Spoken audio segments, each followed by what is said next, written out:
As I was scrolling through DeviantArt just moments ago while I was on the bus, I came across, of course, my page, my own DeviantArt page, which is BVW1979, and I looked at the favorites that I have, and one of the favorites, or two of the favorites that I have prominently in separate folders for some odd reason, is the Amber series by Joven16, who is responsible for doing the Nano Shift series, the Side Effects series, and the Amanda and Nicole series, amongst others, over on Patreon. But another series I have is, and I mentioned this in the previous video, the What Dreams May Become series by Grapehyacinth.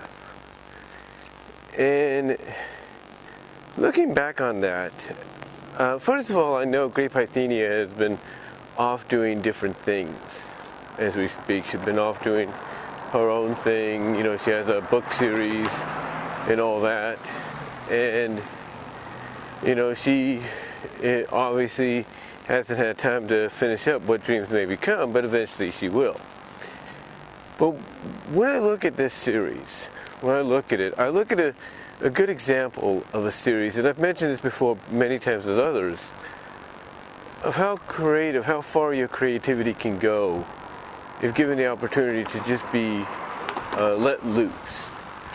You know, be able to, you know, do your own thing, if you want to look at it that way. You know, do your own thing. And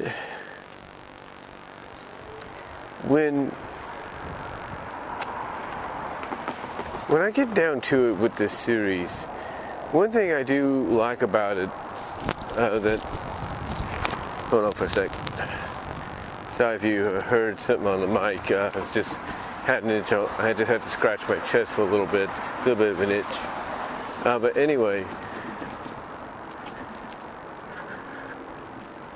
though, like I was saying, one thing I always like about this series is Grapehyacinth's willingness to take suggestions from fans when it came to it. I mean, I remember when I first started getting into it, especially at its beginnings, I made a suggestion, and she took that suggestion to heart. She actually utilized it basically in the series. She basically utilized it, made it part of the ending of the series. And yeah, I really appreciated that. I was kind of surprised. Actually, I was kind of surprised that, you know, she did that. You know, I was kind of surprised she did that. But, you know, that wasn't the only thing that she did. That wasn't the only thing, because one thing that really got me behind, more so I should say, more behind the series than ever before, and it really got a lot of other people behind it, was when she hit around chapter 5 and 6. Because you see, it was around these chapters where she decided to do a little something that she calls a transformathon, if you will. And long story short, she had a certain goal in mind that ended up being reached. And because of that goal, she allowed fans, followers, supporters like myself, and many others to throw out ideas for the character of Cora, the female protagonist in the series. She basically allowed for us to throw out ideas for her to utilize for the protagonist Cora to take part in. In other words, the middle of the story, if you will, was kind of like, it was kind of basically like a take a break from the norm deal. I mean, there was still story involved in it, don't get me wrong, but it was more of a take a break from the norm, kind of be a little silly deal. And it was a two-parter. Originally she wanted it just to be one chapter, but she didn't expect, a lot of, people to hit her with so many suggestions and ideas. And what happened is she ended up taking what originally was going to be a one chapter deal and turned it into 2. And the reasoning for the Transformathon was in the story, the character known as Roman, who is a being, has these magical shape-shifting abilities, and believe it or not, is a lot older than he looks, although he prefers the younger look, if you will. Roman, is sharing these abilities with Cora like he had done with her father. And to get to the point, Cora has agreed that she's going to go back to school. She's going to, restart her education again and try to make something of herself. But as encouragement, and hold on for a sec. But like I said, as encouragement for her to, go through with going back to school and making something of herself, Roman, basically in story, agrees to give her a weekend full of transformations. In other words, turn her, and even him to an extent, into whatever she wants. And the list that she basically gives him is basically the suggestions that folks, fans, followers of the story like myself had given Grapehyacinth. And she used them. She really did. She used them to no end, if you will, every single one of them. And what's cool about this, I would say what's cool about it is, Cora having fun with the transformation. Sometimes, she wouldn't be too cool with it, but then at times she'd be fine with it.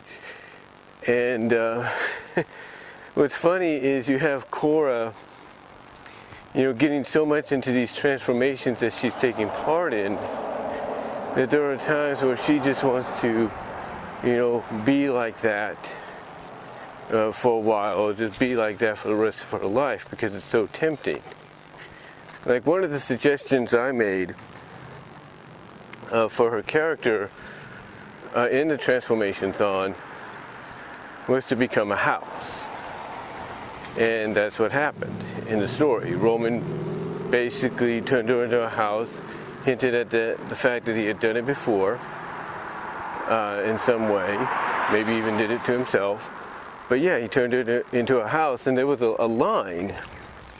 I don't know if I suggested the line or something, but Cora in the story, after Roman's exploring the insides of her and kind of letting her have a little bit of an experience of being a house, shutting the windows, the doors, walking on her floor, her carpet, her shag carpet, laying down on her and all that, laying down on the floor. Cora, asked him basically if he can live in her, and he basically says, well, I don't think that would be possible. And Cora's argument or counter argument is, why not? I am a house after all. Trying to imply that, while she's in this form, she is a house and that's it, nothing more. But, of course, he has to bring her back down to reality and make her realize, no, you are a girl that's ready to go back to college. That you're a young girl ready to go back to college. Oh, so we have to change it back. But yeah, it's things like, which kind of like in the story kind of disappoints Cora, but she doesn't understand. But again, it's stuff like this, these two parts, the part 5 and 6 of, What Dreams May Become, that really, again, makes a series like that with reading and everything. It really does. Because it makes you wonder exactly what will be the next, next direction of the story. Now, again, it hasn't been finished yet or continued because, like I said, Grapehyacinth is working on other projects, mostly books, like the Fox Family Tree series of books that she's got on Amazon. She's working on that. so she's basically kind of shelved what dreams may become for the moment, not indefinitely, but just temporarily, until she gets some time to, continue it. But again, I think what she has done so far with it, from beginning, middle, and, currently, I think, again, another great example of creativity being able to flow freely without any restraints. I really like that. I really like seeing that. But besides that, I just wanted to come on here and talk about, and I just stepped on a poppet, one of those things that they have for kids. But anyway, I just wanted to come on here and talk about, this series and kind of give you guys an idea of, certain other stories to check out while you're browsing the internet, browsing places like DeviantArt and stuff, because, these kind of stories involving characters shape-shifting and all that, I think it's really cool. I think it really is. I mean, there's even, like I said in the earlier chapters, I made a couple of suggestions, and one of them had Cora get turned into sort of like a blob of yellow goo, and she got split into like several pieces, and then it's flung around the house and everything by Roman, just to give her a little bit of an experience there, a fun experience. I've always thought to myself that, had I been able to add to it, I would have had Roman basically tell her, have fun, and then because she knows she's been split into a couple of pieces, kind of have fun herself by, instead of saying I will, by basically having fun by, saying we will, from just, kind of cementing the fact that, or not cementing, but kind of illusionizing the fact that she's now in so many pieces that there's more of her. Like now she's a different, set of who she is. But again, overall, it's a good series, and I highly suggest checking it out if you haven't seen it yet or haven't read it yet on DeviantArt. But really, guys, that's all I'm going to say on it. I know it may sound like I'm rambling and stuff, but again, I just felt like just letting you guys in on it, on these stories, that you see how they are portrayed and everything. How creative people like Grapehyacinth can be with them, and really that's about it. So till next time, guys, let me know what your thoughts are down below. Live chat during the premiere. Super thanks will be enabled after the premiere, and super chats and super stickers will be appreciated during the live chat of the premiere as well. But again, guys, let me know what your thoughts are. Let me know if you've read that series, and until then, I will talk to y'all later.